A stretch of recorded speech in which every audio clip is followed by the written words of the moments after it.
bilna li ma konna se nħallu l-ebda pandemija tkisser lil Malta.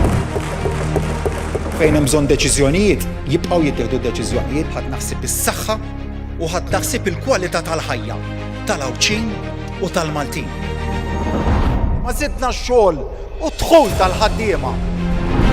Naqqasna d-dipendenza fuq is-servizzi soċjali. Qed iwettqu riformi soċjali kbar. L-inizjattivi li qed inħabbru llum għandhom żewġ għanijiet. Li nassistu u li ninċentivaw l-investiment. Nafu li l-priorità biex dawn il-ħajja li titissib fejn toħroġ, fejn tqatta' ħinek fil-kwiet u l-paċi tan-natura. Ġustizzja li l-bażi tagħha mbagħad dejjem ikollha dak il-prinċipju ieħor tant għażiż għalina, l-ugwaljanza li aħna nibqgħu il-Partit ta' Malta l-ewwel u qabel kollox.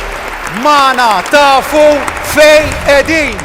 L-istedina biex tingħaqdu miegħi, tingħaqdu magħna tkunu intom l-istilel ta' Tim Malta.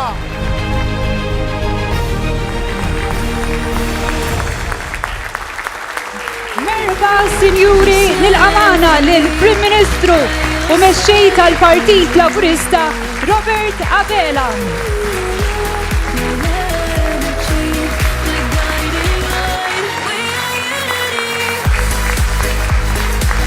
U Sinjuri, qegħdin naraw il-wasla tal-Prim Ministru u mexxej Laburista Robert Abela waqdin l-attività politika fil-Belt Valletta.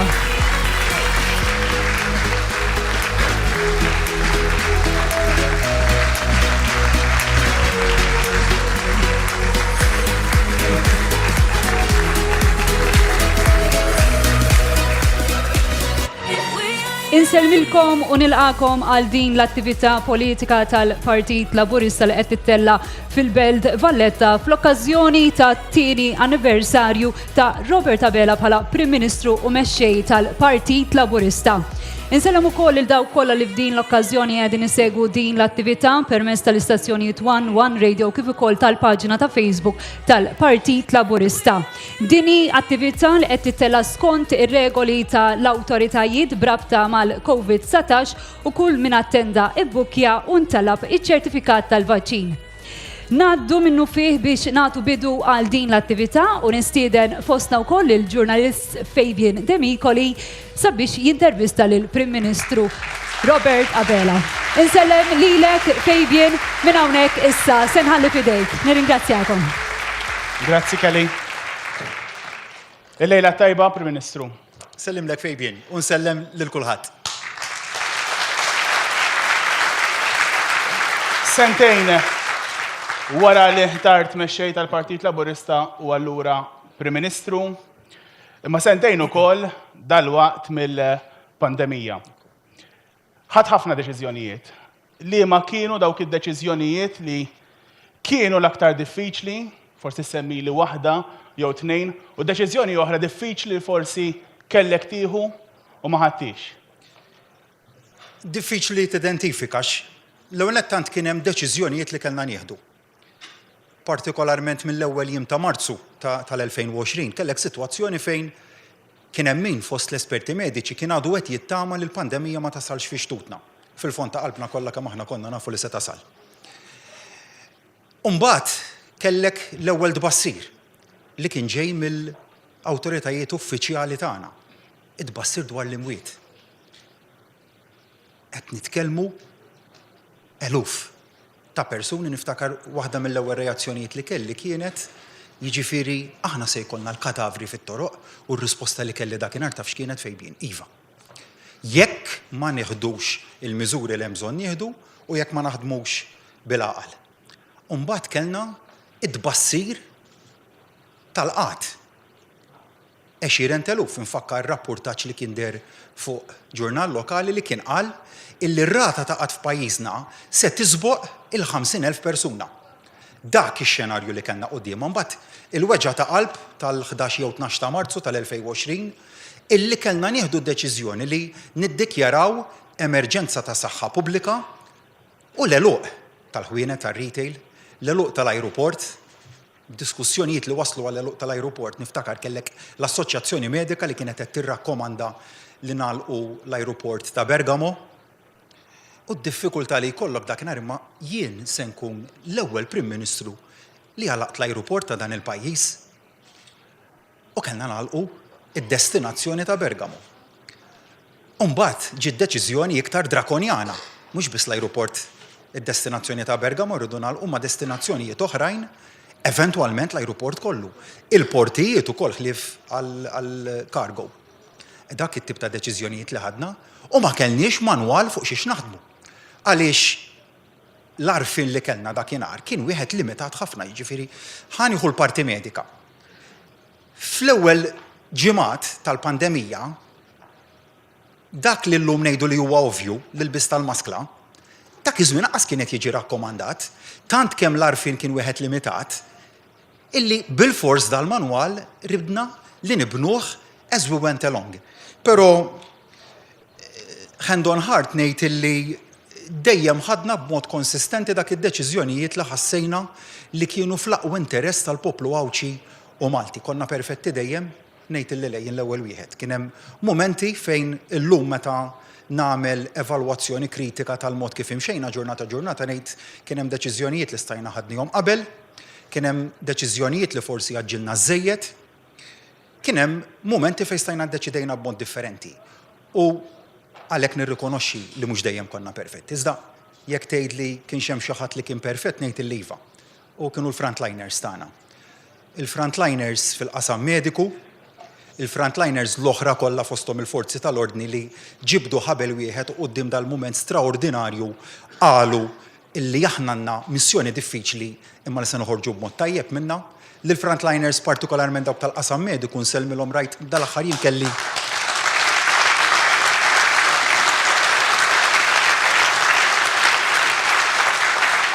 l-opportunità nżur Mater Dei fejn ħadd il-booster dose ukoll u tara li fil-festi tal-milied dan nies ma kellhomx vaganzi imma baqgħu għaddejjin jagħtu l-booster dose, jagħtu l-ewwel dożi ta' vaċċin għal min ma kienx għadu ħada u tara dedikazzjoni u l-element tal-altruiżmu li ddedikaw litteralment ħajjithom f'xhur ta' diffikultà biex jipproteġu s-saħħa ta' ħaddieħor. U mbagħad jekk tgħidli kien hemm mumenti ta' dispjaċir ta' deċiżjonijiet ngħid iktar mumenti ta' nkwiet. Pereżempju meta laqna l-iskejjel biex tieħu d-deċiżjoni tant diffiċli bejn l-edukazzjoni ta' tfal u s-saħħa ta' tfal u tal-bqija tal-popolazzjoni kollok tagħżel bejn żewġ affarijiet tant meħtieġa. Id-dwejjaq li tant jagħmel dwejjaq fik meta kellna nagħlqu ħwienet retail u dak li huma meqjusa bħala non-essential services. Għax taf li se tolqot il-kwalità tal-ħajja tan-nies u se tolqot l-introjtu tan-nies. Imma kienu deċiżjonijiet li kienu meħtieġa u li bil-fors neċessarjament ridu jittieħdu biex nipproteġu mbagħad mod ġenerali l-soċjetà tagħna. Illum sentejn wara issa jekk mhux għax forsi n-nies għajjew bir-restrizzjonijiet. Nhar it-tnejn hemm numru ta' miżuri ġodda relatati mal-COVID u ovvjament anke hemm numru faxxa ta' persuni f'Malta fejn iħossuhom diskriminati, qed iħossuhom li isma' dawn il-miżuri huma wisq għalina. X'taħseb u x'tgħidilhom il dawn in-nies? L-ewwel nett kelma ta' kuraġġ għaliex nemmen li qegħdin fl-aħħar lwija u għalhekk kruċjali li kulħadd jibqa' jikkopera, li n-nies jibqgħu imorru sabiex jieħdu l-booster dose u dawk li forsi għadhom ma tlaqmux li jmorru u jitlaqmu. Kruċjali illi n-nies jikkonkorru għat-teħid tal-vaċċin għaliex iktar ma ntellaw ir-rata ta' immunità fil-komunità tagħna, iktar se nkunu f'qagħda li nkomplu nneħħu restrizzjonijiet. Jiġifieri fil-waqt illi nhar it-tnejn se jkun hemm dan numru ta' restrizzjonijiet, anzi dan numru ta' regolamenti ġodda, fl-istess waqt ukoll qegħdin ukoll aħna nirrilaxxjaw restrizzjonijiet oħrajn, pereżempju dawk li jikkonċernaw l-ilbis tal-maskra. Aktar kmieni dan ix-xahar kienna bidla ta' tnaqqis għal dik li hija l-kwarantina. Kemm fin-numru ta' ġranet kif ukoll il-kategorija ta' nies illi jiġu u jinqabdu fi kwarantina. Imma kollox jibqa' jiddependi fuq it-teħid tal-vaċċin. Aħna kellna żewġ għażliet. U pajjiżi oħrajn marru għal għażliet li huma differenti minn tagħna. Nsemmi l-eżempju, ma rridx noqgħod insemmi pajjiżi wisq, imma nsemmi l-eżempju tal-Latvja. Ftit tal-ġimgħat ilu kellhom imorru għall-lockdown ta' 4 ġimgħat Għaliex kellhom sitwazzjoni li ħlief b'lockdown ma setgħux jiżblokkawha u xorta kellhom diffikultà għaliex in-nies baqgħu ma jridux imorru jieħdu l-vaċċin. Aħna morna l-approach differenti, flok żidna r-restrizzjonijiet, żidna l-immunità fil-komunità.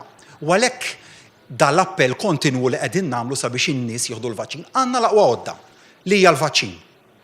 Stajna morna fid-direzzjoni illi ikollna nżidu l-miżuri restrittivi biex nipproteġu s-saħħa tan-nies, imma la darba għandna din l-għodda dejjem kellna din il-drive sabiex nutilizzawha bl-aqwa mod. Infakkar li aħna konna pajjiż li minkejja li kellna pressures enormi, partikolarment ġejjin min-naħa tal-oppożizzjoni, fl-ar perjodi tal-pandemija qatt ma morna fid-direzzjoni tal-lockdown. Dejjem hemm minna li dik kienet se tkun miżura drakonjana u li l-ekonomija tagħna kieku morna f'dik id-direzzjoni kien se jkollha diffikultajiet kbar biex tirkupra minnha. U llum nemmen li b'mod ġenerali l-poplu tagħna jirrikonoxxi li dik kienet id-deċiżjoni l-korretta. U għal daqstant tgħid li ma kemm qed tkun repetittiv. Imma nixtieq li nibqa' nkun repetittiv għaliex kemm jekk qed nitkellmu dwar il-kwarantina.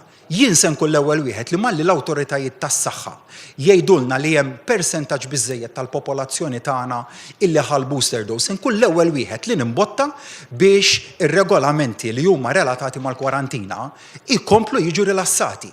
Jekk qed nitkellmu dwar il-ftit restrizzjonijiet l-oħra illi hemm fis-seħħ, jien se nkun l-ewwel wieħed ukoll li nimbotta li malli l-awtoritajiet tas-saħħa jagħtuna sinjal li jistgħu jiġu rilassati, jien se nkun l-ewwel wieħed li nimbotta biex jiġri hekk.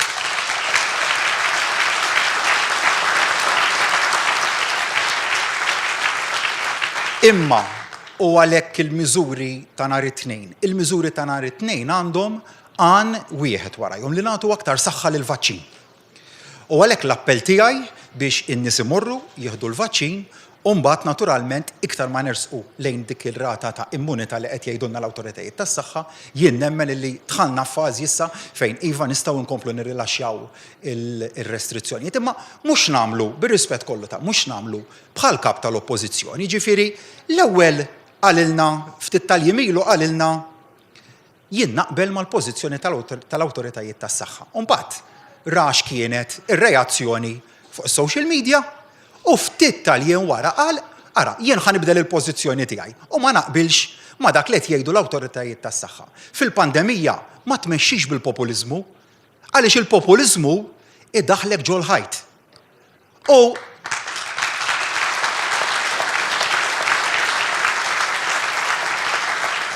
U forsi hawn tajjeb li nfakru ftit x'pożizzjonijiet ħadet l-oppożizzjoni sa minn meta ġiet il-pandemija.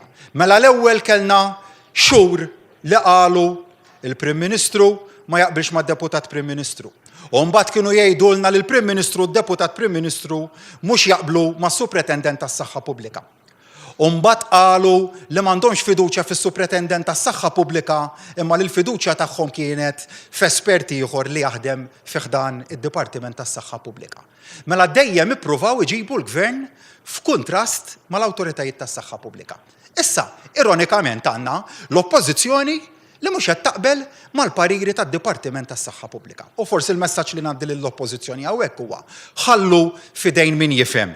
Ħallu fidejn min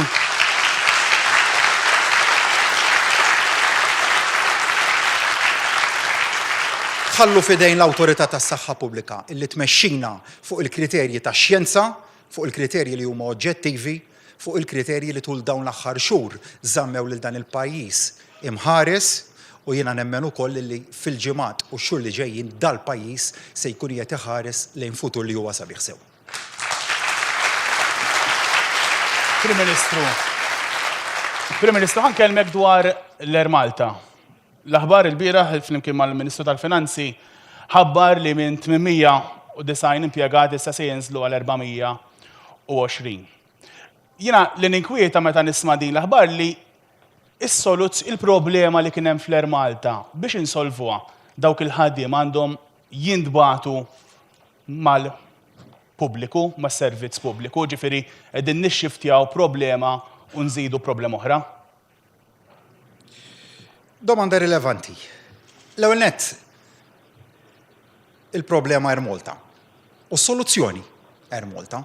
L-ar ħaġa li nistgħu nagħmlu f'dal-mument huwa li noqogħdu nippuntaw is-swaba u nippuntaw is-swaba lejn x'għamlet amministrazzjoni mmexxija mill-Partit Nazzjonalista x'ħaġa li faċli nagħmilha. Nista' nagħtik żewġ eżempji li jaf bihom kulħadd il-flotta tal-RJ70s illi kienet ġabet lill-airline minn airline li kienet mixja sew għal waħda rkub tejha, kienu dak iż-żmien mbagħad qalu sibna s-soluzzjoni. Ħatru CEO b'salarju ta' €900,000 fis-sena u nafu li mhux talli ma nstabux is-soluzzjonijiet talli s-sitwazzjoni ġiet progressivament għar. Imma ma rridx naqaf l-iżball li nkun jien li nipponta s-swaba għaliex in-nies fl-aħħar mill-aħħar jinteresshom mill-futur. U x'ġara sa ftit tal-ġimgħat ilu kellna Kummissjoni Ewropea illi id-direzzjoni li bdiet tagħtina kienet illi nagħlqu il-linja nazzjonali tal-ajru. U kellna wkoll esperti fis-settur li qalulna se jkun estremament diffiċli anka minħabba d-daqqa li l-linja nazzjonali tal-ajru ħadet bil-pandemija illi tista' tiġi salvata. U x'ġara hija realtà li minn Marzu tal-2020 kellek sitwazzjoni fejn il-klijentela kollha tal-airline waqfet ħesrem mal-mument li aħna iddeċidejna li nagħlqu l-ajruport.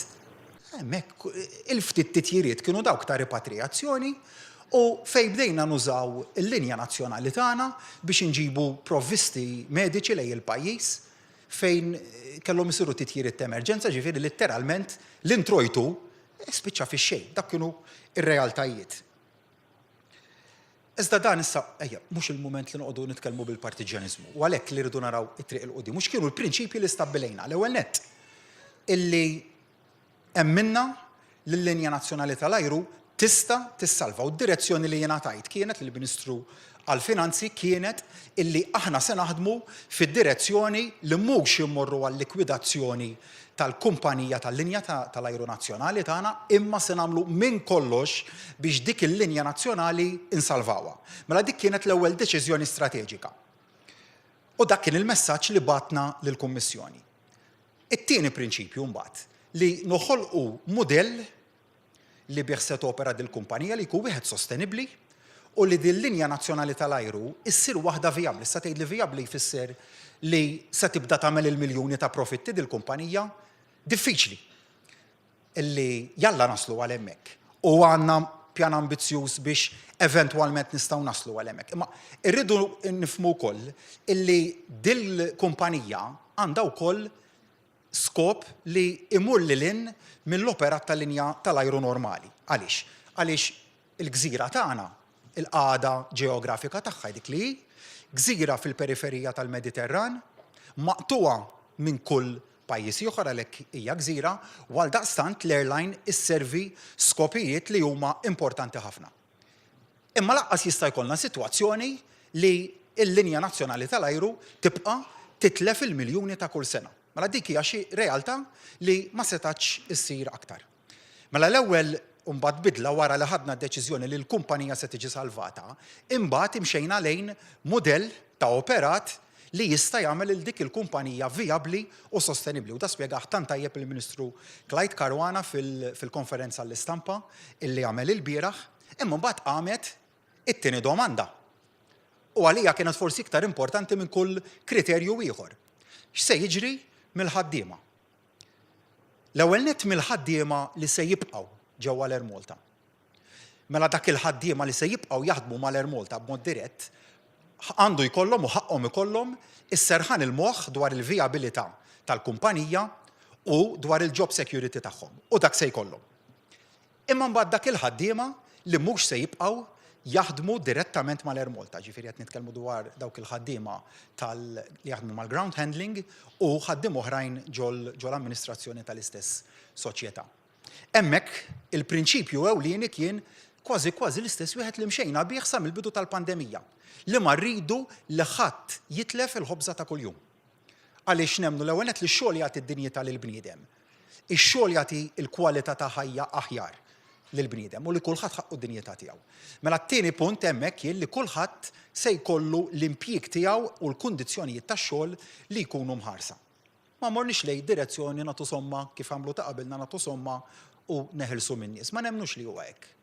l-aħjar, ma minnix li kienet dik l-aħjar soluzzjoni. Issa tgħidli hija valida d-domanda tiegħek tgħidli imma se nkomplu nabbu il-qasam ċivili biktar ħaddiema.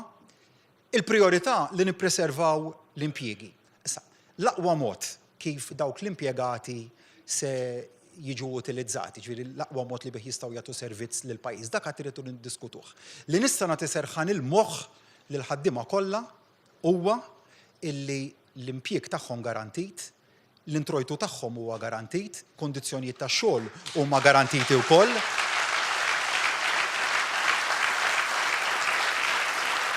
U li mhux se jiġu sfurzati jagħmlu xejn kontra dik li hija xewqa tagħhom. Prim Ministru, sentejn ilu dħalt fit-tmexxija tal-Partit Laburista f'waħda mill-ar kriżijiet li kellu l-Partit Laburista. Kien mument diffiċli ħafna anka bil-mexxej li kien hemm qablek fl-isfond ta' ċirkostanzi Dr. Joseph Muscat u anka persuni madwaru u minn hemmhekk inti u bat mill-ewwel anka bdejt blajta tal-kontinwità. Fl-istess waqt li kien hemm numru ta' affarijiet pożittivi, ovvjament hemm del qawwi ta' affarijiet negattivi. Tħossok komdu xorta waħda b'din lajta ta' kontinwità? L-ewwel nett, il-xemx ma telgħax minn dun ħtarti l-mexxej tal-Partit Laburista.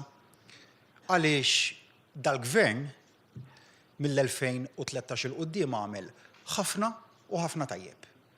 U għalhekk jiena kont kampanjajt fuq it-tema tal-kontinwità. Il-kontinwità dejjem iddefinejta bħala inkomplu nibnu fejn sar tajjeb u sar ħafna u ħafna tajjeb, imma fejn seta sar differenti nibdluh u jekk hemm bżonn ikollna bidliet f'ċertu direzzjonijiet nibdluhom. Ħansemmi.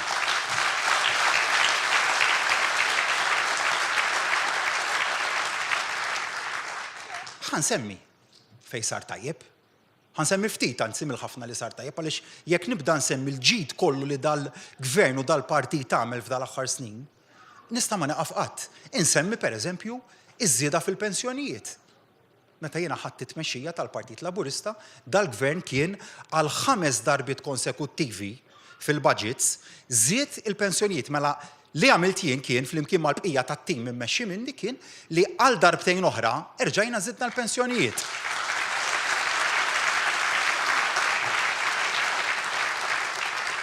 Għaliex dik kienet xi ħaġa tajba ħafna. Kellna l-inward benefit, wieħed mill-iprem inċentivi biex in-nies jidħlu fid-dinja tax-xogħol.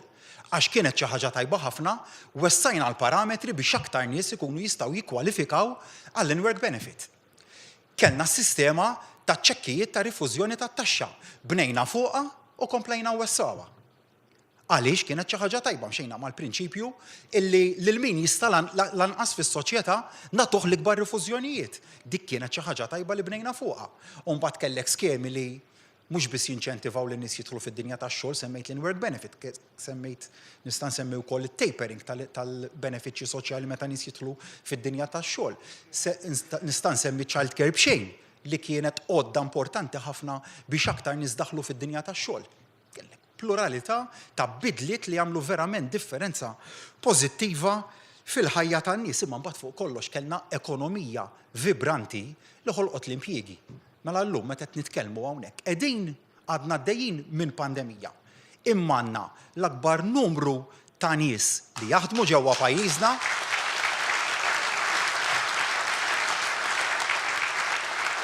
lanqas rata ta' persuni qiegħda u lanqas nies li huma dipendenti fuq il-benefiċċji soċjali minkejja li bqajna ninvestu fis-saħħa bis-saħħa fil-benefiċċji soċjali.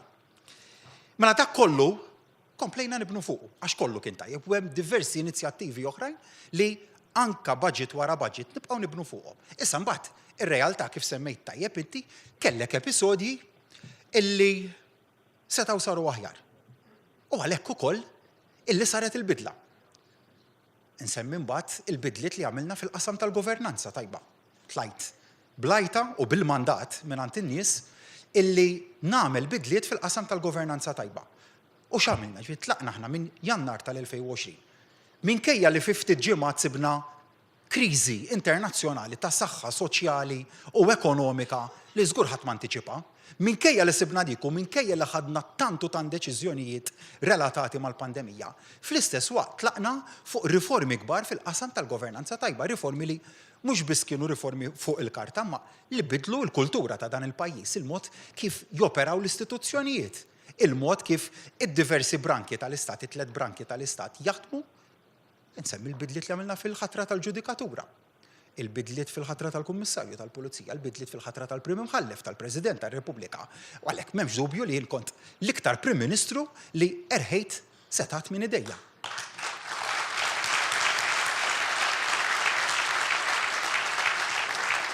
Imma kienu bidliet illi kienu neċessarji. Mbagħad hemm bidliet oħra forsi jkolli l-opportunità aktar il-qudiem li nitkellem aktar dwarhom. Tema tant importanti tal-ambjent. Tgħidli l-ambjent illum qed tistempħu dwaru, ir-realtà hija li fl-2013 kellek realtajiet oħra. Dakinhar fl-2013 x'kienet ir-realtà li kellu pajjiżna? Li kellek ekonomija li tant kienet kajmana, li kellek investiment li kontinwament in-nies min solitament jinvesti kienet ikollu ittieħ il-qalb. Iftakar, diversi setturi li kienu jgħidu li qegħdin f'sitwazzjoni aħna li aħna maħniex motivati biex inkomplu ninvestu. Kellek nies li qed jispiċċaw qiegħda, rata ta' qatt li kienet splodit il fuq, mela il-priorità dakinhar kienet li nerġgħu nistartjaw l-ekonomija ta' dan il-pajjiż u diversi setturi illi kienu paralizzati li nerġgħu nagħtuhom il-ħajja u jimxu l-qudiem, mela il-priorità dik kienet ta' dakinhar. Issa tgħidli mbagħad forsi minn estrem morna kemm xejn lejn estremità oħra. U għalhekk li llum fil-waqt li nibqgħu nżommu ritmu ekonomiku għaddej b'saħħtu, fil-waqt li nibqgħu nżommu setturi li huma importanti għal pajjiżna nsemmi l-kostruzzjoni li mhux l-uniku mutur ekonomiku tal-pajjiż imma wieħed minn diversi li ma rridux naqtawlu qalbu dan is-settur għaliex nafu li f'pandemija kien kruċjali. U rridu jrid jibqa' mutur ekonomiku ewlieni, ma hemm bidliet fosthom billi nirrispettaw l-estetika, billi ikollna bidliet fil-metodi ta' kostruzzjoni, billi ikollna ir-rispett tal-viċinat ta' dawk li jkunu viċini s-siti ta' kostruzzjoni, tal-ġirien ta' siti ta' kostruzzjoni. Li nistgħu nilħu dan il-bilanċ. U fuq l-ambjent nixtieq nitkellem aktar il-qudiem, hemm ħafna u ħafna li qed nagħmlu u li nistgħu nkomplu nagħmlu wkoll. Fuq l-ambjent aktar il-qudiem. Biex inkompli anka minn meta ħtart mexxej inti, matul dawn is-sentej kien hemm ukoll numru ta' skandli xorta waħda anke relatati mal-kabinet tiegħek, grupp parlamentari li waslu għar-riżenji. Kif se tiżgura li jekk jista' jkun daw jispiċċaw darba l dejjem dan it-tip ta' skandli li mbagħad waslu għal xi riżenja ta' ministru jew grupp parlamentari? Hemm drabi fejn ma jwaslux għal riżenja, ma kif se tiżgura li kemm jista' jkun jispiċċaw daw it-tip ta' skandli taħt it-tmexxija tiegħek? Kellna episodji fih dan il-gvern. U kellna episodji fih dan l-oppożizzjoni wkoll għax ironikament l-oppożizzjoni minkejja li qiegħda l-oppożizzjoni ukoll qed ikollha l-episodji ġewwa ħdana ġifieri nsemmi il-każ li kellna ta' David Take ta' ftit tal-jiem ilu illi huwa case in point ta' xi ħadd li jiddispjaċini nuża l-kelma ma m'hemmx kelma oħra xtuża ta' ipokritiżmu politiku li għamel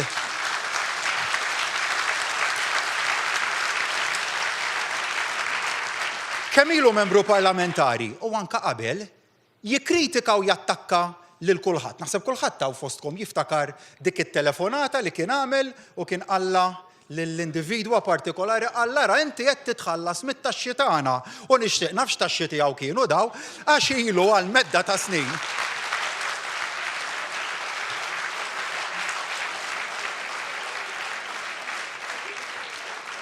Il-medda ta' snin ma jħallas jiddeċidi li jiġbor it-taxxi mingħand in-nies u flok jaddihom il-gvern jixħathom ġolbut. Imma żball miskin amministrattiv għalilna, ma jimpurtax.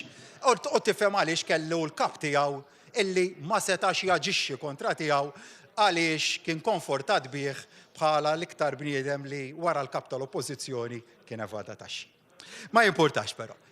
Kif aġixxejna? Kull darba li kellna episodju li ma kienx kompatibbli mal-mod kif membru parlamentari għandu jġib ruħu. Billi ħadna deċiżjonijiet serji li kienu diffiċli, li setgħu weġġaw, li setgħu waslu u nifhem lok li taw lok għal kritika interna, imma la darba kienu meħtieġa li jittieħdu ittieħdu. Dan għamiltu sa mill-ewwel għażliet fil-kabinet li ġie maħtur fl-ewwel jiem ta' Jannar tal-2020. Mela, l-ewwel deċiżjonijiet ittieħdu hemmhekk. U mbagħad kien hemm deċiżjonijiet oħrajn illi ttieħdu anke fih dan l-istrutturi tal-partit, fih dan l-eżekuttiv tal-partit li kienu wkoll diffiċli ma li nemmen li kienu meħtieġa. Iżda mbagħad l-ikbar bidla li nemmen li għamilna kienet li il-messaġġ ta' standards ola fil-ħajja pubblika wettaqnieh bil-prattika. U twettqu bil-prattika bil-mod kif iġġib ruħek ta' kuljum. Jiġifieri inti ikun inutli li tagħmel fuq il-karta tikteb il-liġijiet u tikteb ir-regolamenti. Imma mbagħad l-imġiba tiegħek ma tkunx kompatibbli ma' dak li tkun għamilt fuq il-karta. Mela, bidliet riformi fuq il-karta għamilna. Kellna dak li qaltilna biex nagħmlu l-Venice Commission jew li suġġerietilna li nagħmlu l-Venice Commission, għamilnieh.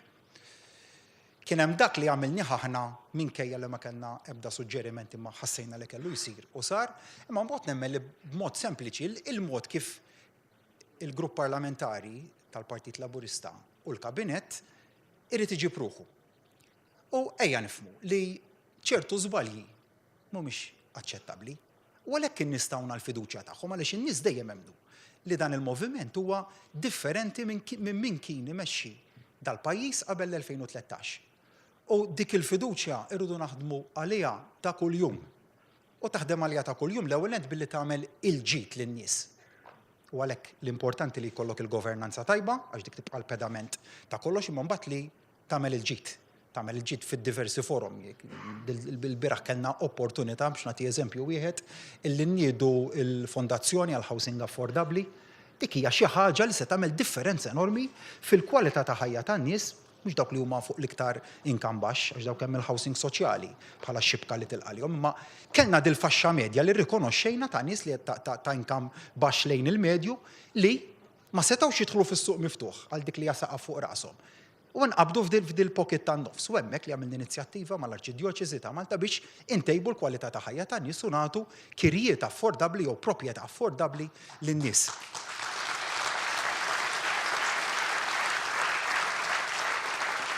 U għalhekk li fl-aħħar mill-aħħar li nagħtu eżempju tajjeb, immexxu bl-eżempju u nemmen ukoll li dak il-messaġġ issa qiegħed jinftehim tajjeb anke fuq skala internazzjonali kburi li meta mmur fih dan il-Kunsill Ewropew anke mal-Kummissjoni Ewropea l-messaġġ li qed jintbagħat huwa wieħed ċar, il-messaġġ li qed jinftehim ukoll huwa wieħed ċar li dan il-pajjiż investa sew fejn jidħlu standards għoljin li għadna attenti wkoll, jiġifieri kemm titilħaq bilanċ tajjeb għaliex inti tista' il-livell ta' standards tista' tellaw il-fejt sa' kemm trid. Imma tittara wkoll illi jkun kompatibbli ma' dak illi bħala soċjetà imdorrijin ngħixu fih. Ġifieri aktar qabel semmejt il-bidla fil-kultura. U l-bidliet li għamilna rapidi waslu għal bidla fil-kultura maġla. Imma mbagħad qasiret nagħmlu bidliet fejn l-standards li nagħmlu l-effett finali tagħhom ikun li n-nies min huwa interessat li jipparteċipa fil-ħajja pubblika jgħidlek jien m'għandix interess li nidħol għat-tmexxija tal-pajjiż. Mela hemmhekk toħloq. Dal-bilanċ importanti. L-ewwel messaġġ li jew l-ewwel domanda li nsaqsi lil kandidati prospettivi hija dejjem l-istess. Nispera li tafu għal xiex deħlin u x'inhuma l-standards li huma mistennijin minnkom. Dik hija l-ewwel domanda. Imma mbagħad fl-istess waqt tittamel livelli li dak li jkun min ġenwinament irid jagħti kontribut pożittiv u lejali lejn il-pajjiż, ninkoraġġuh li jidħol fil-ħajja pubblika, ivem l-iskrutinju meta inti membru parlamentari, meta inti membru fl-eżekuttiv, dak l-iskrutinju qiegħed hemmhekk għal skop tajjeb u dejjem tittarah inti l-iskrutinju jien narah bħala xi ħaġa li tgħinna biex inkomplu ntejbu l-performance tagħna. Biex inkompli ma' dan, kien hemm deċiżjonijiet oħrajn diffiċli intiħat anke pereżempju fil-konfront ta' l-eks Ministru Konrad Mizzi. Imma mbagħad fl-istess ħin matul dawn is-sentejn kien hemm momenti fejn xorta waħda il-Partit Laburista der jew il-Grupp Parlamentari der li qed jiddefendi lil Konrad Mizzi. Il-mistoqsija f'dan il-kuntest ma taħsibx li aħjar taqta' darba l dejjem għax tkun qed tagħmellek ħsara din fil-tmexxija tiegħek? Id-deċiżjonijiet li ħadd huma ċari. L-ewwel nett meta ġejdi biex ħtart il-Kabinett f'Jannar tal-2020 u d-deċiżjoni l-oħra kif semmejt l-ftit tal-ħin ilu kienet dik li ttieħdet fih dan l-istrutturi interni tal-partit fih dan l-eżekuttiv fejn id-deċiżjoni hemmhekk kienet waħda ċara. Le ma naqbilx miegħek li b'xi mod il-partit qed jiddefendi xi ħaġa jew oħra.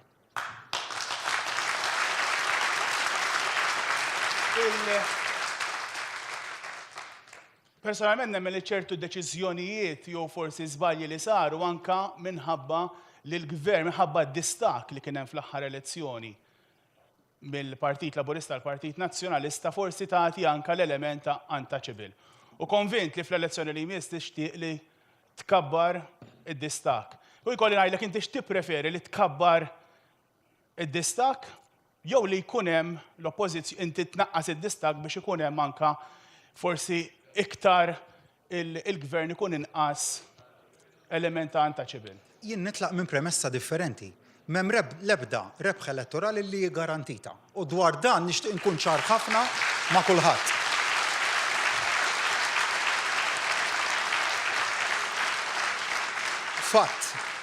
Fatt li kull kampanja elettorali titlaq xejn b'xejn. Dik hija realtà.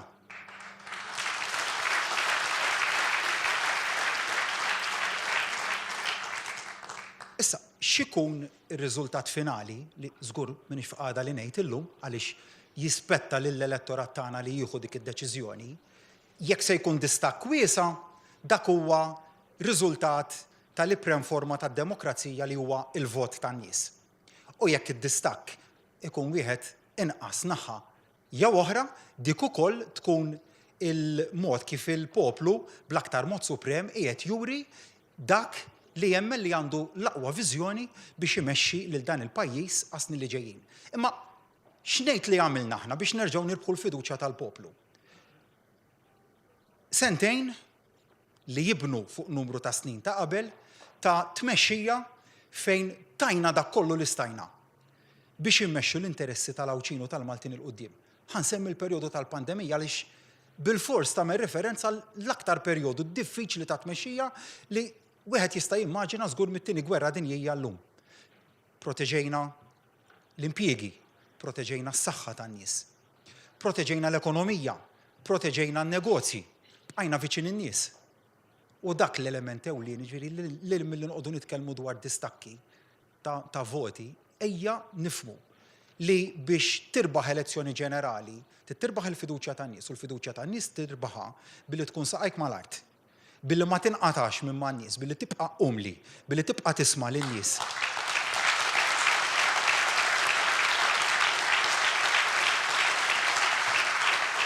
Billi kif għattajjeb inti ħadd ma jaħseb li xi ħadd huwa untouchable. U nemmen li dak li aħna nistgħu noffru differenti fil-waqt li għandek oppożizzjoni li dak li qed toffri għal pajjiż huwa biss negattiviżmu, attakki, inkluż kontra esponenti tagħha stess. Issa dal-aħħar strateġija oħra ta' populiżmu. Dak li qed toffri l-oppożizzjoni għal pajjiżna, dal-gvern qed juri li minkejja li għandu mandat popolari u mandat b'saħħtu, qed jibqa' saqajh mal-art. Hemm episodji li nistgħu nkunu iktar umli u iktar saqajna mal-art. Ma dan huwa messaġġ li ħanibatu b'mod konsistenti lill-kabinett mexxi minni, lill-grupp parlamentari, lil kull min jimmilita fih dan il-Partit Laburista, ibqgħu viċin in-nies. U nemmen li dak huwa l-iktar mod sempliċi li bih tista' tkompli ttejjeb, sempliċi u effettiv, li bih tista' tkompli ttejjeb il-kwalità tal-ħajja tan-nies. Prim Ministru, fl-aħħar jiem l-MP Oliver Scicluna tkellem dwar il-pjaċir, u nsemmejt biex anka kulħadd jibqa' biċir in-nies, imma u tkellem isma' di tal-pjaċiri hija xi ħaġa ma tistax tibqa' għaddejja. Inti kont tkellim dwar is-sistema elettorali, jiena minn dija xi ħaġa ovvjament anka relatata mas-sistema elettorali preżenti, tkun tkellim dwar bidliet fis-sistema elettorali. Konkretament, x'bidliet tixtieq li tipproponi? Il-kumment li għamel Oliver segwejtu. U ma nistax ngħid li jew naqbel li għandna sistema elettorali li hija bbażata fuq il-pjaċiri. Ħa nitkellem mill-esperjenza li qed ikolli jiena meta mmur nagħmel il-house visits. U x'esperjenza b'mod partikolari kelli fl-2017 meta naturalment ġejna l-kampanji elettorali, l-home visits ikunu fl-aqwa tagħhom u x'inhuma l-esperjenzi li jkollok mingħand in-nies. Ħanati eżempji speċifiċi ta' xiltqajt miegħu. ikollok min huwa tgħix f'solitudni. U kull ma jitlob minn għandek hija li tagħmel ftit minuti miegħu tiddiskuti u iżommlu kumpanija. Dak żgur ma ngħidlux li huwa pjaċir. Niftakar kelli episodju kont qed nagħmel home visit fis-Siġġiewi u kien hemm persuna li romlot u qalt li tista' tgħinni nimla il-return tat-taxxa tiegħi u poġġejt bil-qiegħda ħadd pjaċir magħha għadna nimlewha flimkien. U mbagħad ikollok nies li tmur għandhom filgħaxija u jgħidulek tieħu naf plat minestra magħna kien hemm episodju fejn kont nieħu pjaċir impoġġi bil-qiegħda u taqsam dal-esperjenzi. Kellna sa jekk tgħid li dan huwa pjaċir, kien hemm min niftakar fil-housing estate tagħha l-qormi titla' fit-tielet jew raba' solar, niftakar każ ta' persuna li kienet marida terminalment. Qalt li jiena maqbuda ġo darja għax ma niflaħx ninżel it-taraġġ u lift m'għandniex. Jiġifieri li inti taqdi d-dover tiegħek li tippressa mal-awtoritajiet biex isir il-lift li kien bidritt ta' kull min kienet jgħix f'dik il-blokka. Nemmen li huwa doverus fuqna, mhux talli ma jikkostitwixxi pjaċir biex jixtara l-vot, imma hija dak li s-soċjetà tistenna minna ġifieri għaliex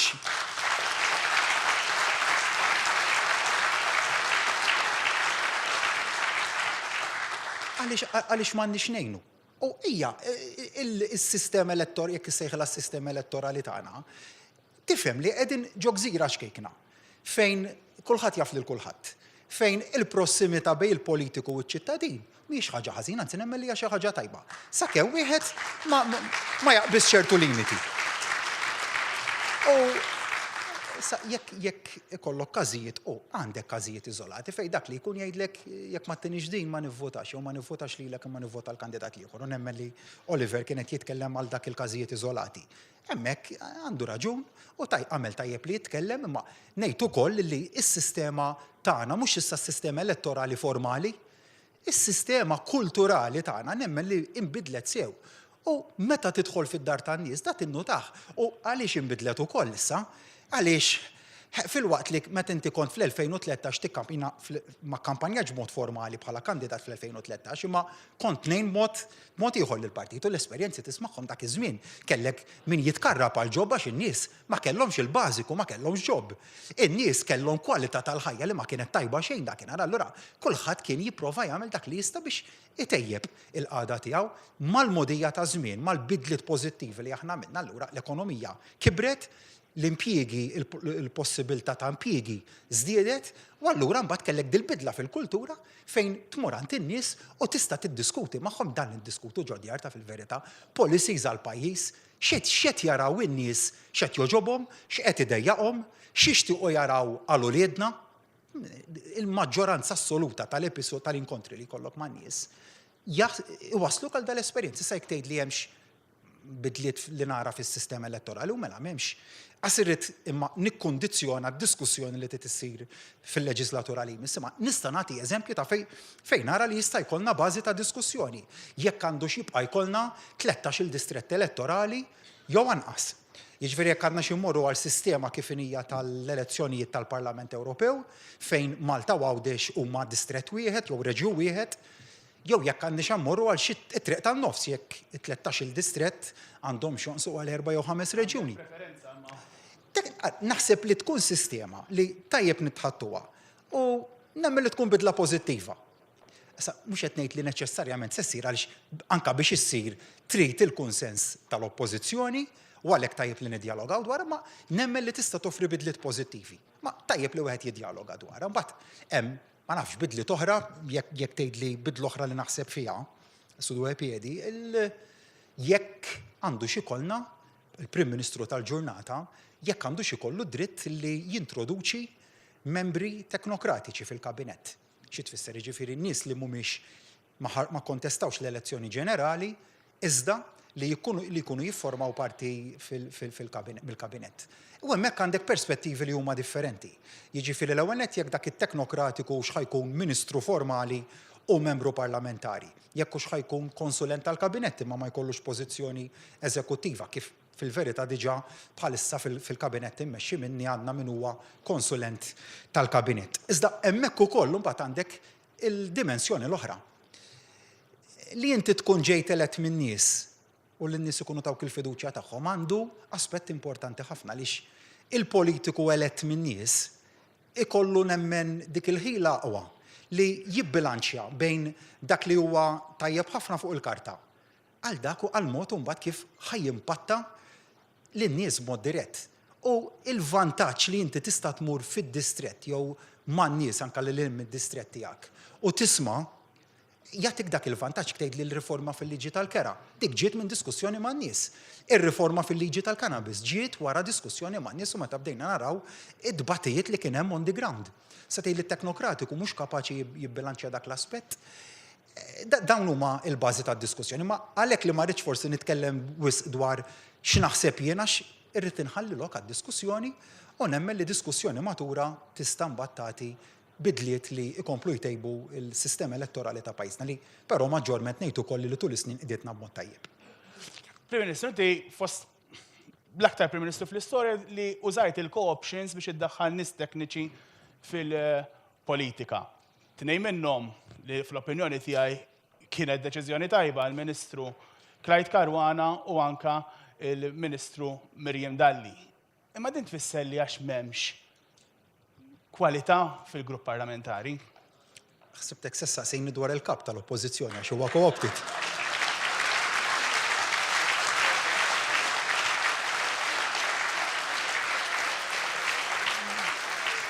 Li nista' ngħid huwa li Clyde, Miriam, Oliver, Jonathan Attard u l-5 co-option kienet ta' Indi Ellul.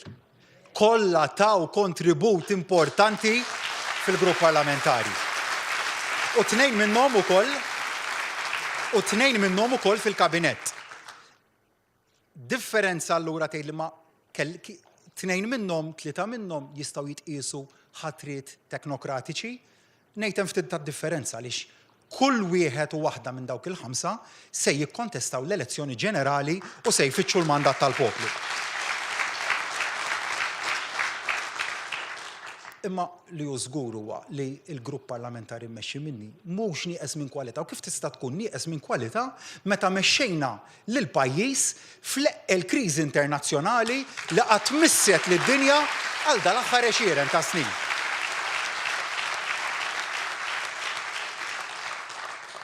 U l-bidliet li għamilna fil-grupp parlamentari ma kinux biss limitati għal grupp parlamentari, ma kellna bidliet ukoll li għamilnihom fuq livell ta' partit.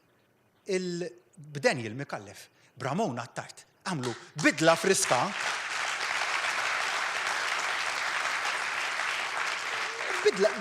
Bidla li komplet turi kemm dan il-partit kellu il-laqal li minkejja li qegħdin fil-gvern ikompli ġeddet lilu nnifsu.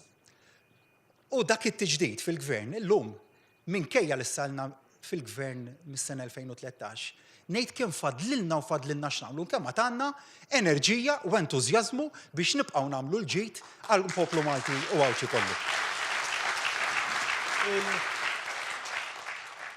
Tkellim dwar miżuri soċjali li saru, ma xorta waħda ninkwieta li qed hemm 100,000 ruħ, 100,000 persuna f'riskju ta' faqar, anka reċentament l-istorja li kien hemm 30,000 ikla f'4 xhur fis-soup kitchen li ftit l-isfel minn hawnhekk li beda Fader Marcellino anka il-Knisja.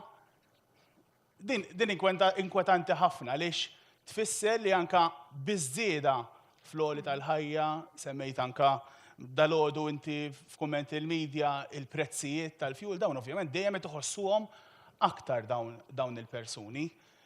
X'se jsir aktar u anka fost oħrajn iż-żieda fil-kola. Nisimgħu biha lejlet il-budget u mbagħad ma nisimgħu xejn iktar. L-ewwel nett dejjem tlaqna mill-punt ta' tluq li kontrarjament għal dak li kienu jgħidu ta' qabilna, qatt medna li l-faqar huwa perċezzjoni u dejjem irrikonoxxejnieh bħala realtà. Imma x'juru n-numri? In-numri juru li fl-2013 kellna mal-25% tal-popolazzjoni tagħna li kienu f'riskju ta' faqar. Sas-sena li għaddiet dak il-persentaġġ niżilni għal 20%. Issa tgħidli konsolazzjoni, ngħidlek le. Imma ngħidlek ukoll li jfisser li qed naħdmu u li l-riżultat tal-ħidma tagħna huwa wieħed pożittiv. Nimxu għal dak li huma l-fqada ta' ċaħda materjali severa. Fl-2013 kellna 43,000 persuna. Illum għandna 17,000 persuna. Ma tgħid li kuntent u nerġa' ngħidlek le, mhux biżżejjed, għax sakemm għandek persuna waħda li qiegħda f'dik il-qagħda, allura nibqa' ngħid li ma rnexxejniex. Imma ħdimna qagħtih u li qed nuru huwa li għandna strateġija tajba f'dan il-qasam u li fadlilna żjed ukoll xi nagħmlu wkoll. Imma x'kienet li premodda biex stajna innaqsu n-nies li qegħdin f'riskju ta' faqar? Ix-xogħol, il-ħolqien tax-xogħol. U għalhekk dak il-sensiela ta' miżuri li tkellim dwarhom aktar qabel l-in-work benefit, it-tapering tal-benefiċċji soċjali, it-tnaqqis tad-dipendenza fuq is-servizzi soċjali waslu biex aktar nies daħlu fid-dinja tax-xogħol. U dak ix-xogħol imbagħad ta' mhux biss inkam iżjed, imma ta' wkoll id-dinjità lil kull min qabel ma kienx iħoss li d-dinja tax-xogħol hija dinja aċċessibbli għalih. Imbagħad għamilna miżuri oħrajn. Insemmi t-tnaqqis tar-rata tat-taxxa fuq l-overtime, tnaqqis tar-rata tat-taxxa fuq il-part-time work. Dak kollha huma miżuri biex ikomplu jinċentivaw in-nies jaħdmu iżjed u awtomatikament inti settella l-kwalità tal-ħajja tan-nies il fuq. Imbagħad tgħid li ma m'hemm sfidi u da żgur li fadal sfidi. Semmejt inti stess ftit aktar qabel l-inflazzjoni u nerġa' nsemmiha. Imma x'għamilna aħna bħala gvern? M'għandniex għandek realtà ta' inflazzjoni imma din hija l-konsegwenza naturali tal-pandemija u allura ma nagħmlu xejn dwarha x'hija l-konsegwenza naturali. Ta' qabilna x'għamlu meta kellek kriżi ekonomika farka dik li għandna llum. U kienet kriżi ekonomika waħedha ma kellix il-kriżi medika magħha. X'għamlu? Ħarsu lejn il-prezz internazzjonali taż-żejt, tal-enerġija, qalu m'hemmx tagħmel u splodew il-kontijiet tad-dawl il fuq. Dak li għamlu kienu. Splodew il-prezzijiet tal-fuels il fuq.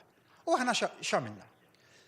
Rajna dir-realtà ta' prezzijiet tal-enerġija li għandna bħalissa li meta tħares kif l-enerġija titla kull ġurnata, u meta ngħid kull ġurnata tħares lejn il-grafs tal-prezz tal-enerġija u titwaħħax.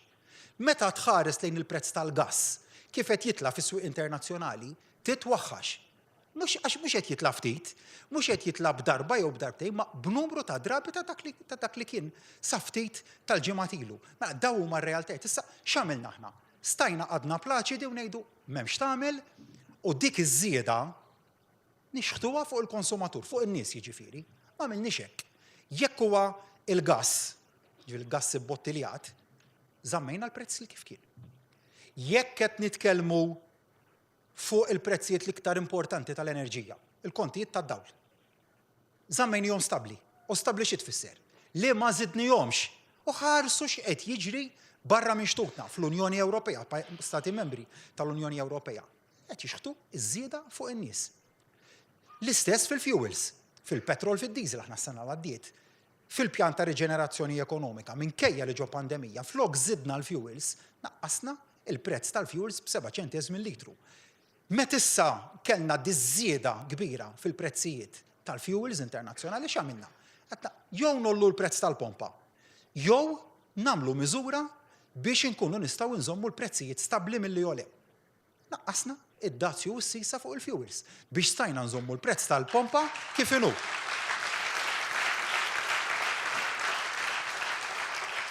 Issa tgħidli mal-prezz tad-dawl għandkom xi bakketta maġika biex żammejtuh milli jola meta kull imkien qed jispara l fuq, billi bħala gvern intervjenejna b'mod aggressiv biex niżguraw li l-prezz tad-dawl ma jolix. U dawn huma miżuri, jiġifieri tgħidli ma n-nies forsi ma tantx qed jitkellmu dwarhom dawn ngħid li aħjar.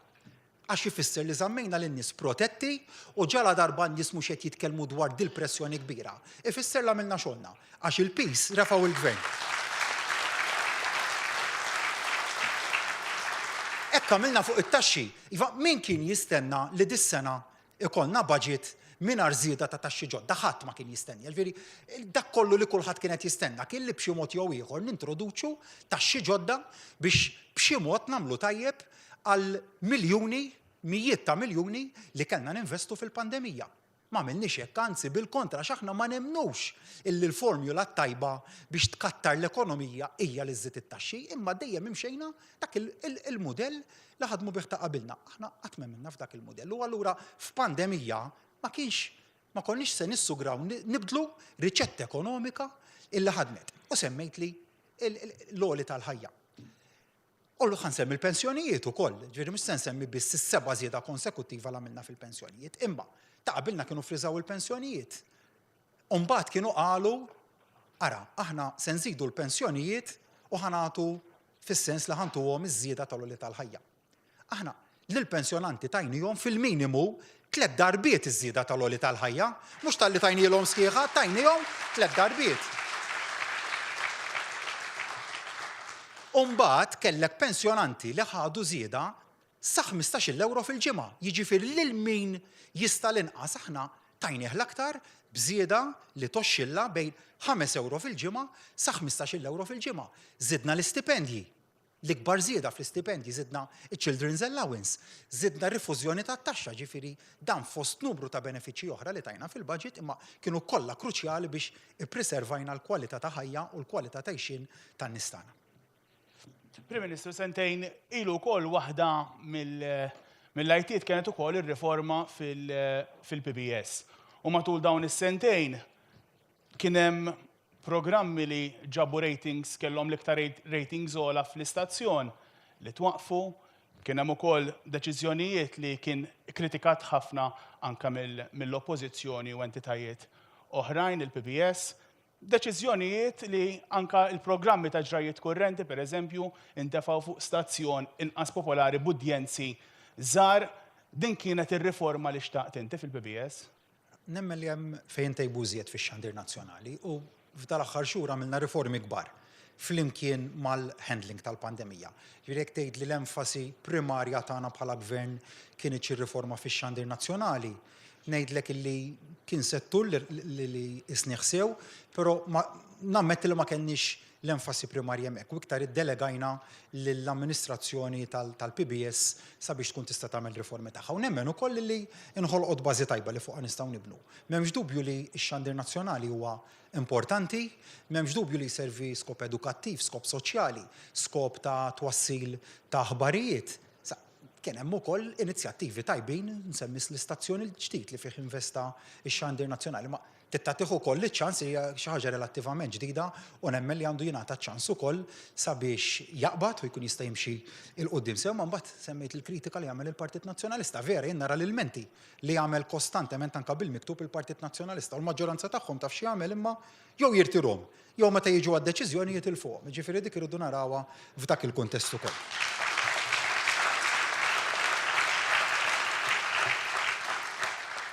L-ewwel semmejna l-ambjent. L-ambjent huwa suġġett li jitla ħafna fuq l-aġenda. Naħseb li forsi ma jaffettwax daqshekk il-voti, unfortunately, imma x'jista' jsir biex verament it-tfal tagħna la jikbru nkunu konvinti li ħallejnilhom ambjent verament aħjar, ġifieri l-ispazji kull ma jmur jonqsu, ġifieri saru affarijiet imma biex konkretament se jsir biex verament inkunu rasna mistrieħa li ħallejnu ambjent aħjar mill-li sibna li mhux faċli. Ma narax ir-riformi li jridu jsiru fil-pajjiż fit-termini ta' voti, u naħseb li dak ikun żball jekk aħna l-ewwel ma naqbilx li l-ambjent għalfin nitkellmu fuq finijiet ta' popolarità tal-voti. Nemmen li huwa temmew l hemmhekk ukoll, imma anke li kieku ma kienx la darba aħna konvinti illi huwa għat-tajjeb tal-ġid komuni li nagħmlu bidliet f'dan il-qasam, allura la darba aħna konvinti u nista' nassigurak li l-gvern immexxi minni huwa konvint li hemm bżonn ta' aktar bidliet. Allura dak il-bidliet isiru lilin minn kull konsiderazzjoni ta' vot. U ħansemmi x'għamilna sissa. Ħanibda bil-kwalità tal-arja, bit-tnaqqis fl-emissjonijiet. Forsi l-ikbar proġett jew wieħed mill-ikbar proġetti li ġabu bidla sostanzjali kien il-qalba mill-heavy fuel oil, anzi, net kellek il-proġett preċedenti tal-amministrazzjoni preċedenti fej mill-faham il-bna suppost tal-fuel aħjar, sa kien xaħjar il-faham jew il-heavy fuel oil ejdli inti. Imma li żgur huwa li kienet fl-għażla tal-fuel, kienet għażla żbaljata għaliex meta inti kellek teknoloġiji ferm aħjar dak iż-żmien, ma tmurx għal għażla tal-heavy fuel oil. Jiġifieri jiddispjaċini noqgħod insemmi l-passat, imma dan huwa passat riċenti ħafna u l-mod kif ta' qabilna kienu jittrattaw tema tant importanti bħalma hija l-ambjent. Meta mbagħad saret il-qalba l-gass naturali, dik kienet tfisser illi kellek titjib sostanzjali fit-tnaqqis tal-emissjonijiet li ma bdejniex nesperjenzaw mill-ewwel għaliex għal inti l-ħsara li saret kien hemm bżonn żmien biex tiġi rranġata, ma naturalment dik saret. Issa il-fejn irridu mmorru.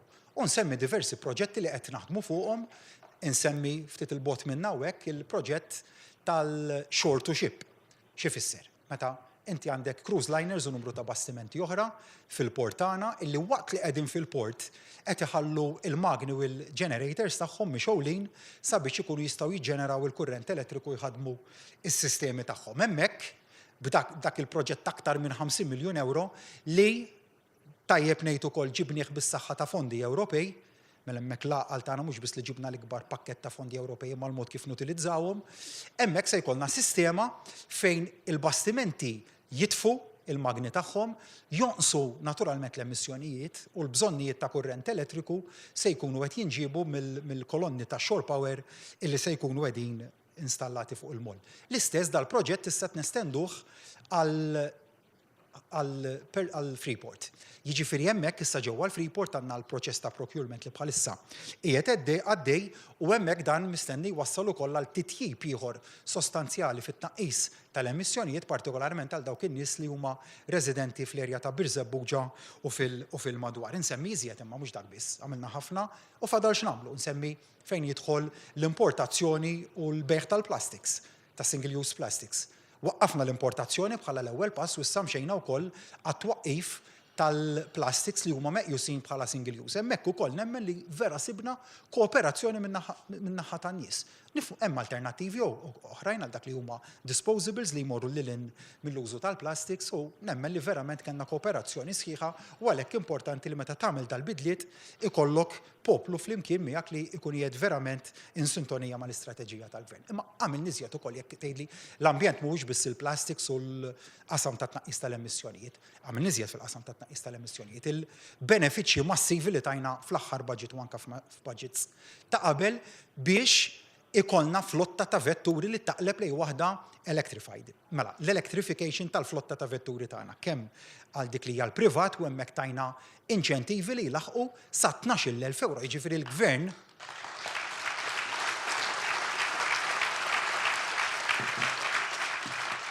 l-gvern li litteralment qed jiffinanzja nofs il-prezz ta' vettura elettrika. L-istess għan-negozji. Negozji għalu naħna nixtiequ nagħmlu din il-qalba, imma se nerfgħu il-prezz kollu fuqna u għadnilhom le. Skemi tal-Malt Enterprise biex jinċentivaw dil-qalba li hija tant u tant importanti u se nimxu wkoll f'dik id-direzzjoni. U għamilni iżjed ukoll jiġifieri issa mmorru lejn x'qed naraw iżjed lil mit-tnaqqis ta' emissjonijiet bil-mod kif naqilbu lejn iktar electrification. Insemmi l-inċentivi jew skemi ġodda li għamilna fil-budget li jolqtu is-settur tal-kostruzzjoni. X'għażliet kellna stajna għadna ara. Ma rridux iktar binjiet ta' appartamenti ġewwa pajjiżna, stajna morna f'dik id-direzzjoni. Imma morna għamilniha b'mod ftit differenti. Billi inċentivajna binjiet illi nemnu li jinkwadraw iktar f'dak li qed naraw aħna bħala strateġija fil-politika tal-iżvilupp f'pajjiżna. X'għamilna? Mela għadna irridu nippreservaw il-village core. U jekk inti tixtri proprjetà f'dik li hija urban conservation area, hemmhekk aħna tajna benefiċċju ta' taxxa massiv li fuq l-ewwel 750,000 euro ta' prezz tax-xiri ta' proprjetà inti ma tħallas taxxa. Il-VAT fuq xogħlijiet li tagħmel taħodha kollha lura sal-valur ta' 300,000 euro. Barra dan mbagħad skemi oħrajn li tajna jiġifieri jekk inti tixtri proprjetà li ilha battala għal numru ta' snin anke jekk mhijiex f'UCA, jekk ilha battala għal numru ta' snin biex ninkoraġġixxu li proprjetajiet battala jiġu użati flok jinbnew oħrajn ġodda tajna hemmhekk ukoll skemi l-istess bħal dak li tajna għal proprjetà ġewwa UCA. Ftejt li fadalx nagħmlu mela ma fadalx imma ħansemmi il-proġett ta' Witfulija minn Miżbla ħloqna park tant sabiħ. Ġifieri kunċett innovattiv minn niftakar kien kellimni xi ħadd miż-Żuriq għalli niftakar il-Miżbla taqbad u jkollna nagħlqu twieq iż-Żuriq għax jidħol id-duħħan. Għamilna park li tant huwa sabiħ. Nsemmi il-proġett nazzjonali, il-National Park ta' Taqali li inawgurajna l-ewwel fażi tiegħu. Insemmi dak li huwa propostu li se jsir ġewwa l-Inwadar. Qasam wieħed li m'iniex sodisfa dwaru, l-enerġija rinnovabbli. U hemmhekk nemmen fejn għandna ħafna potenzjal li għadna ma ħdimniex biżżejjed dwaru, ma l-hemmhekk sejrin. Jiġifieri li jkollna pajjiż li għandu ftit iktar minn 10% tal-servizz tiegħu, tal-provvista tiegħu biss li hija ġejja minn enerġija rinnovabbli fi gżira li għandha xemx u għandha rieħ nemmen li nistgħu nkunu aħjar hemmhekk. U hemmhekk hemm ħidma iffokata ħafna mmexxija mill-Ministru Mirjam Dalli li minn hawnhekk insellmilha tal-ħidma tagħha.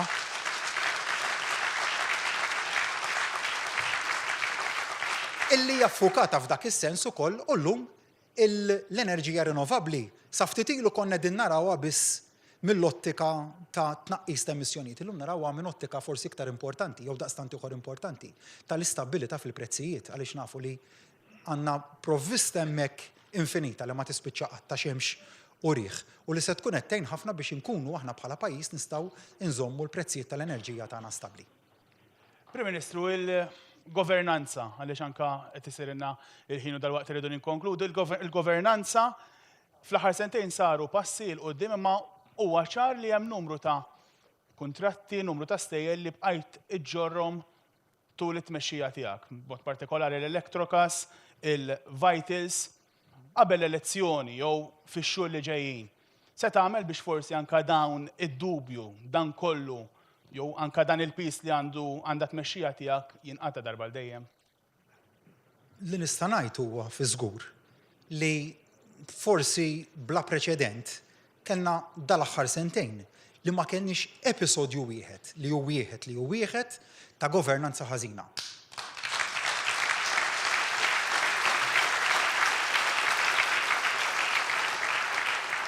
U dan ma ġarax b'kombinazzjoni, ġara għaliex batt messaġġ ċar illi hija mistennija imġieba tal-ogħla livell f'kull livell kemm il-membri parlamentari kif ukoll minn membri tal-kabinet, u forsi iktar u iktar minn membri tal-kabinet. Semmejt li deals jew kuntratti partikolari. Nsemmu l-proġett tal-Electrogas, nsemmu il-proġett ta' Steward.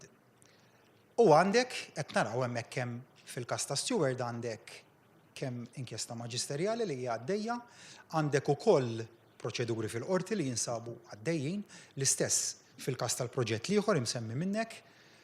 U għalhekk illi dejjem imxejt mal-prinċipju illi tajna lodda lill-istituzzjonijiet biex jaħdmu. Qed inħalluhom jaħdmu fil-libertà li nistenna mingħand l-istituzzjonijiet huwa illi dik il-fiduċja tiġi reċiprokata, u l-fiduċja hija li tajnihom ir-riżorsi u li ħallejnihom jaħdmu, jiġifieri dejjem żammejna an arm's length mill-mod kif jaħdmu, li nistenna mbagħad iżda u sanzi insistenti ħafna li dik il-fiduċja tiġi reċiprokata f'ħidma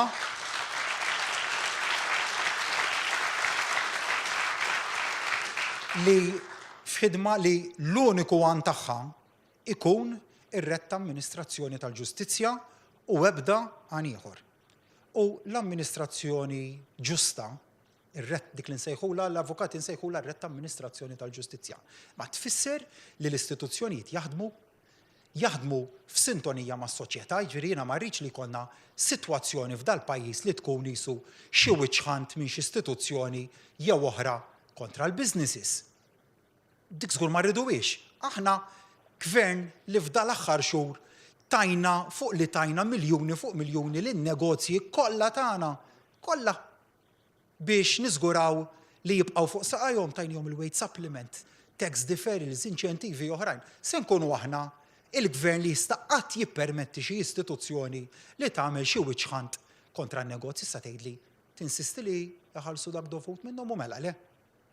Imma mill-banda l-oħra dan ma tagħmlux billi tinċentiva l-biża' jew tippermetti xi istituzzjoni tbeżża lin-nies, dan ngħidu wkoll għall-istituzzjonijiet l-oħrajn, għall-qrati tagħna. Il-qrati jridu jaħdmu b'mod bilanċjat, jagħmlu x-xogħol tagħhom, imma dejjem isir fil-kuntest ta' dak li huwa mistenni minn istituzzjoni ġusta u li l-uniku għan tagħha huwa li tistabbilixxi l-ġustizzja.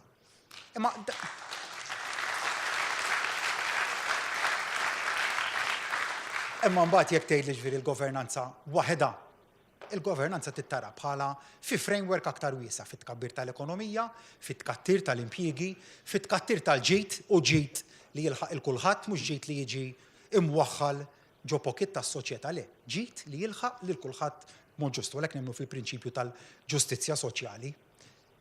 Imma għalhekk in-nies jafdawna, u għalhekk nemmen li n-nies sal-lum u għalhekk irridu nibqgħu naħdmu biex nibħu l-fiduċja tan-nies baqgħu jafdawna biex nibqgħu nagħmlu il-ġid tal dan il-pajjiż u nemmen ukoll li fadlilna ħafna u ħafna x'nagħmlu biex dak il-ġid inkomplu nkatruh mas-soċjetà kollha.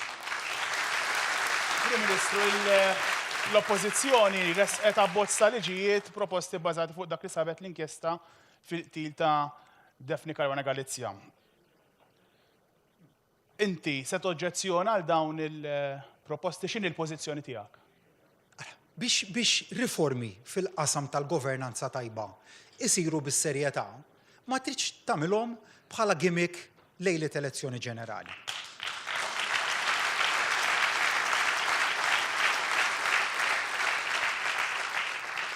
U m'għandix dubju li dak l-abbozz tal-liġijiet, għax fil-verità huwa numru ta' liġijiet li l-oppożizzjoni għal raġunijiet tagħha iddeċidiet li titfaħħom ġewwa abbozz wieħed, mhuwa xejn ħlief gimmick stunt politiku.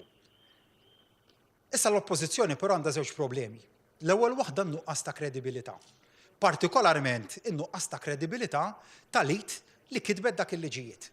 Aħna nafu minn hemm warahom il-liġijiet u nafu wkoll li fi żmien li kien Ministru tal-Gvern qabel l-2013 u Segretarju Parlamentari u fi żmien ukoll li kien membru parlamentari fl-Oppożizzjoni, l-imġiba tiegħu hija kompatibbli ma' kollox għajr ma' governanza tajba.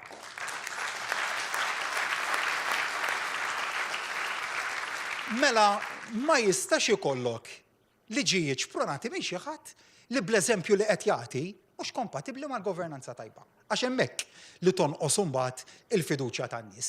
Imma jekk tgħidli fuq l-inkjesta pubblika x'għamilna aħna, ġifieri aħna injorajna b'xi mod l-inkjesta pubblika, bil-kontra.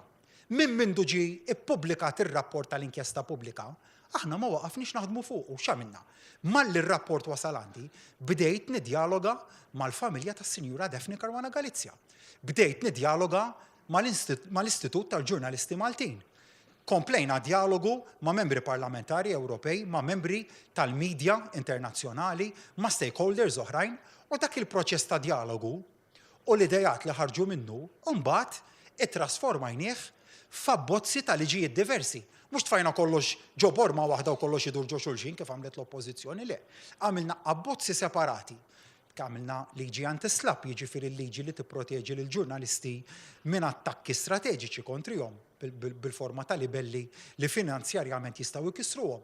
Għamilna abbozz li jitkellem dwar il-libelli lokali, jiġifieri li ġurnalist ma jkunx imġiel iħallas l-ispejjeż tal-qorti meta jiġi biex idaħħal risposta. Għamilna miżuri biex iżidu l-pieni kriminali meta jkollok attakk li jseħħ fuq ġurnalista.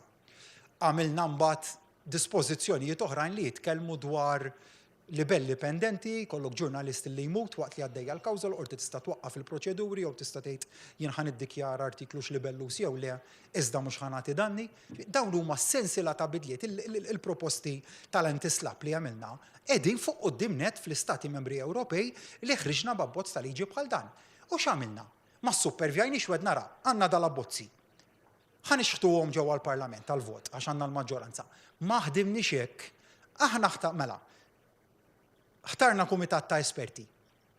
U dan il-kumitat ta' esperti illi aħna ħtarna badna l-abbozzi ta' liġijiet għaddejnihom għand il-kumitat sabiex dal-kumitat ikun jista' idurhom jagħtina reazzjonijiet tiegħu dwaru u mbagħad nresquhom fil-Parlament għall-eventwali vot dwarhom. Imma dan huwa l-mod kif isiru l-affarijiet, ġifieri mhux nagħmlu xi ħaġa ħalli b'xi mod nippruvaw niskurjaw goals politiċi għax dawn mhux affarijiet li bihom tipprova titlef jew tirbaħ il-voti bħal pandemija.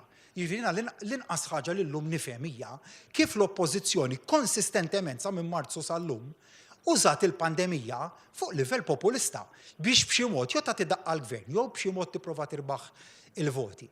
Dawn huma affarijiet li min għandu l-aqwa viżjoni għal pajjiż iva dik hija kwistjoni ta' natura politika u ejja niddibattu min għandu l-aqwa idejat. Imma il-pandemija tipprovax tiskorja goals politiċi, tipprovax tkun kap ta' oppożizzjoni li tgħid għax fuq is-social media tibda tara nies li qed jirreaġixxu forsi b'mod negattiv għal regolamenti ta' nhar it-tnejn u tipprova tirkef fuqhom. Iva, intom smajtuħ xi darba jinċentiva lin-nies biex imorru jieħdu l-booster. Għaliex jien kont nistenna minn kap ta' oppożizzjoni responsabbli li jkun fuq quddiem net flimkien miegħi li ngħidu lin-nies morru u ħudu l-booster.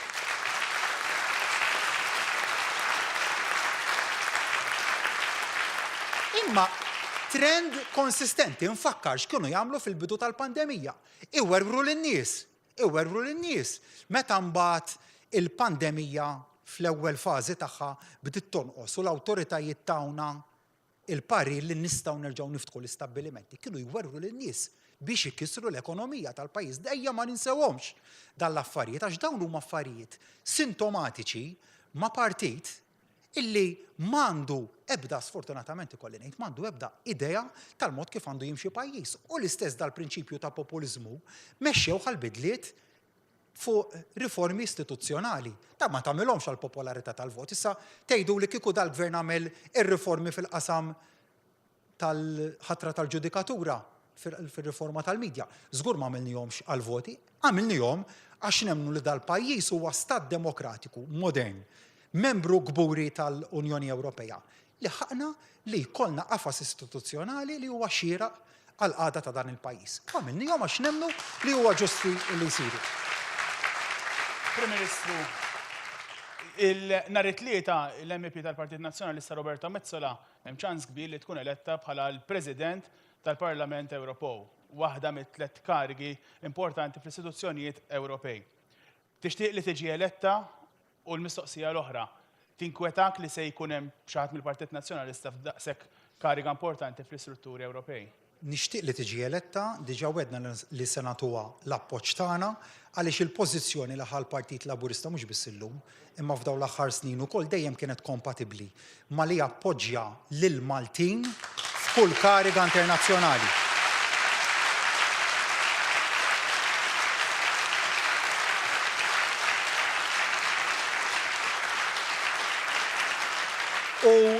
U mhux talli dil-kar il-ħatra tagħha ma tinkwetanix, anzi talli nara bħala opportunità għal Malta. U nfakkar kif konna ħdimna bħala partit meta Tonio Borg kien inħatar jew kien fil-proċess anzi biex inħatar bħala Kummissarju Ewropew.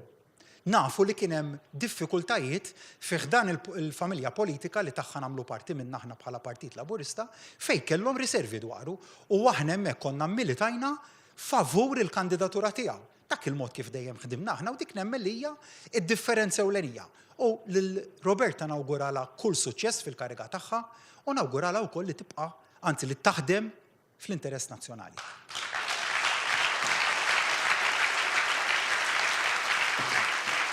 Prim Ministru, sar il-ħin u suppost raħal mistoqsija, ma jekk tajni għandi ftit sekond, jekk tajni għandi mistoqsija oħra li r-risposta tagħha huma ftit sekondi biss. Mela, l-ewwel waħda l-elezzjoni ġenerali fit-tieni kwart tas-sena. Mhux fis-27 ta' Novembru suppost.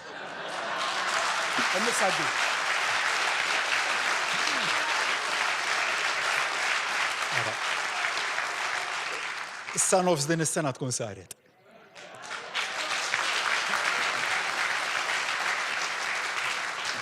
U l-aħħar mistoqsija. Taħseb li tista' titlef l-elezzjoni ġenerali li ġejja? Fejbien, ir-risposta għal dik id-domanda diġà weġibt aktar qabel. Kull elezzjoni storja liha. U ma hemm xejn garantit. Ma hemm ebda riżultat garantit.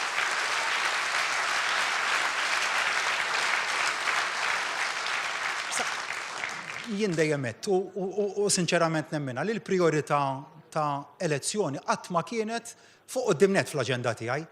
Għaliex aħna kellna pandemija li ridna nilqgħu għaliha. Kellna bidliet fir-riformi istituzzjonali li għamilna. Ridna nżommu l-ekonomija għaddejja b'saħħitha. Ridna nżommu il-qatt milli jerfa' rasu. Ridna nżommu l-imwiet milli jerfgħu rashom għal dak li kienet jgħidilna tbassir. U allura konna ultra ffukati nista' ngħid fuq it-tmexxija tal-pajjiż. Mhux fuq meta ħammorru għal elezzjoni ġenerali, mhux għad nara dan l-moment li nistgħu nġibu l-ikbar ammont ta' voti, mela jammorru għal elezzjoni l-lum. Dejjem għadd il-kriterju ewlieni ta' meta mmorru għal elezzjoni ġenerali huwa l-interess nazzjonali.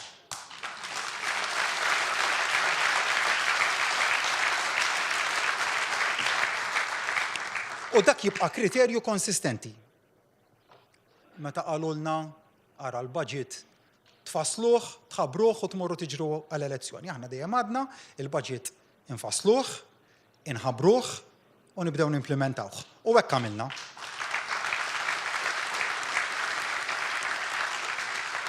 U narġa' mmur lura għal dak li tkellem dwaru aktar qabel. L-importanza li nibqgħu nżommu l-fiduċja tan-nies magħna. U din nagħmluha b'ħidma onesta.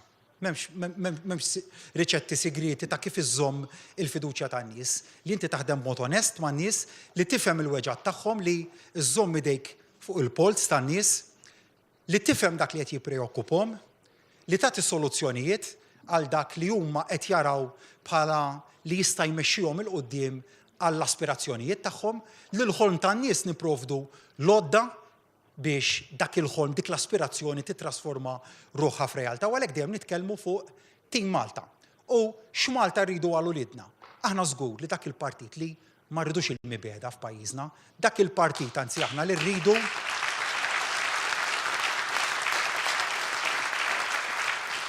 li l-prinċipju bażilari ta' tmexxija jibqa' ċċentrat madwar l-imħabba. U għalhekk illum li nagħmel sejħa lil kull wieħed u waħda minnkom. Ejja ħa ninaqdu flimkien, ejja ħalli nuru x'viżjoni għandna għal dan il-pajjiż, nemmen li ġej żmien li huwa sabiħ ħafna għal pajjiżna, għaddejna minn perjodi diffiċli u rejna li meta naħdmu flimkien bħala poplu wieħed, meta nkunu ffokati u naħdmu bħala Team Malta li jipprexxindi mitwemmin politiku, mill-kulur politiku, mill-kulur tar-razza, mill-opinjonijiet personali, meta inti temmen fi strateġija li tippremja l-interess nazzjonali, nemmen li nistgħu nagħmlu ħafna u ħafna ġid għal dan il-pajjiż. U għalhekk nitlobkom inaqdu magħna sabiex infasslu, inkatru l-politika tal-għaqda, inkunu aħna li nuru kemm verament nemmnu fl-interess nazzjonali, ejjew sabiex flimkien inkomplu mmexxu lil Malta u l-għawdex il-qudiem. Nirringrazzjakom. Prim Ministru, grazzi ħafna.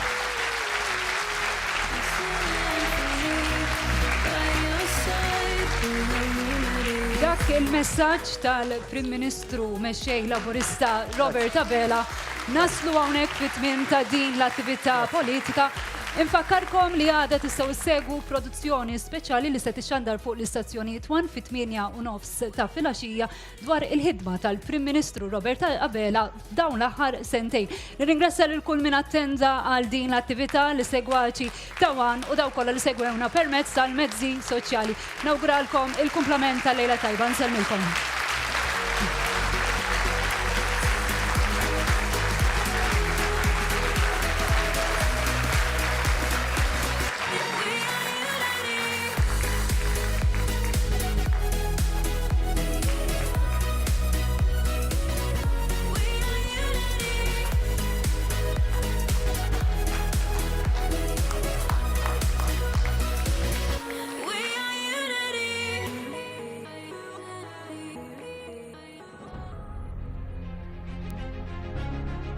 Bilna li ma konna se nħallu l-ebda pandemija tkisser lil Malta. Fejn hemm bżonn deċiżjonijiet, jibqgħu jittieħdu deċiżjonijiet ħadd naħsib is-saħħa u ħadd naħsib il-kwalità tal-ħajja tal-Awċin u tal-Maltin. Ma żidna x-xogħol u dħul tal-ħaddiema. Naqqasna d-dipendenza fuq is-servizzi soċjali. Qed iwettqu riformi soċjali kbar. L-inizjattivi li qed inħabbru llum għandhom żewġ għanijiet. Li nassistu u li ninċentivaw l-investiment. Nafu li l-priorità biex dawd il-ħajja li titissif fejn toħroġ, fejn tqatta' ħinek fil-kwiet u l-paċi tan-natura. Ġustizzja li l-bażi tagħha mbagħad dejjem ikollha dak il-prinċipju ieħor tant għażiż għalina, l-ugwaljanza li aħna nibqgħu il-Partit ta' Malta l-ewwel u qabel kollox. Mana tafu fejn qegħdin. L-istedina biex tingħaqdu miegħi, tingħaqdu magħna tkunu intom l-istilel ta' Team Malta.